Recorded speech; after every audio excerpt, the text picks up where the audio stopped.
এই সব দেখো আমাদের 23শে জানুয়ারির পরে এখন সরস্বতী পুজোর 25শে জানুয়ারি হচ্ছে। এখন সরস্বতী পুজোর সব বেল আনতে যাওয়া হচ্ছে মই নিয়ে। মই জমিতে না মই জমিতে নয়, বেল গাছে বেল পাড়তে যাচ্ছি আমরা। ঠিক আছে, মই জমিতে বেল পাড়া হবে। সব কিছু ভেবো না কো, আমরা সব একসঙ্গে যাচ্ছি, ঠিক আছে?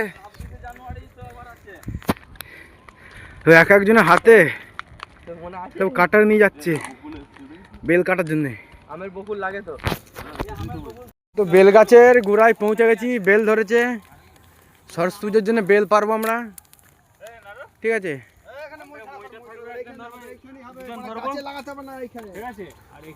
এই গাছে কিন্তু ভূত আছে, আমি যতদূর জানি। না কেমন বলে দেয়, বলছে এইখানে মইটা লাগাবো, দুজন মিলে ধরবো, যে তুই এবার ওঠ। রানা বলছে বেল গাছে ভূত আছে। বেল পাতা কয়, বেলটা তো নাই পাবি, বেল পাতা। আমি বলছি সামনের কাছে যে বেল পাতাও ভালো, আর একটুখানি ভালো। এখন তো গাড়ায় তেল আর একটুখানি যেটা যে করে প্রচুর হাই। বলছে বেল পারবে না নাকি এই গাছে। বেল পাতা নেই, না তো পাড়া এত দূরে গেল। ওই যে বাবুর বাড়ির ওখানে। হ্যাঁ হ্যাঁ আচ্ছা তুই জানিস না? হ্যাঁ আছে আচ্ছা আচ্ছা আচ্ছা।